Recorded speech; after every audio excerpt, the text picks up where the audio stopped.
Hi, I'm Tony Northrup and I'm in Copenhagen, Denmark for the book Stunning Digital Photography. And as you can see, this harbor here is beautiful, but I got an overcast day today, and that's going to happen when you travel and you have to make the best of it. Now, if you take a picture of an overcast sky, here's what you'll see. Now, as you can see, the sky looks completely white, but that's not the way my eye sees it. When I look at it with my eye, I see all this drama and dark areas and light areas in the sky, but the picture doesn't capture the scene because your camera doesn't have the same dynamic range that your eye and your brain do. So there are a couple of things you can do to capture that detail better. The easiest is just to underexpose the picture by 1 or 2 stops. You can do that by adjusting your camera's exposure compensation. I'll turn the camera down a couple of stops and we'll see what it looks like.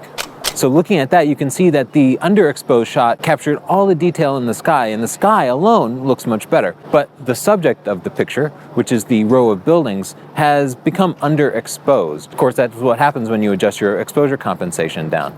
Now, you could do a couple of different things. You could take one picture properly exposed and one picture underexposed and then manually blend them together in Photoshop. An easier thing to do is to use HDR, that's high dynamic range. Now, some cameras have HDR built in, so check your camera's manual. When you bracket a picture, you take 3 or more pictures. One is properly exposed, another one is underexposed, and the final one is overexposed. Sometimes you bracket with 3 pictures, sometimes you bracket with 5 pictures over an even greater dynamic range. So I'll turn on bracketing right now and take another set of shots.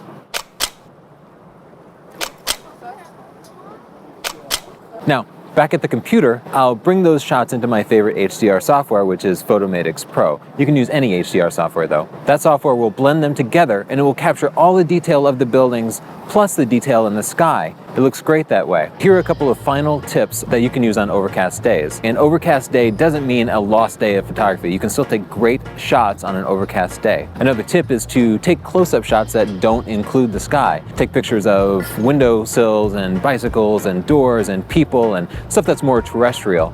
But if you do want to take a picture of the sky, underexposing the shot or using HDR is a perfect way to capture the detail that is in there.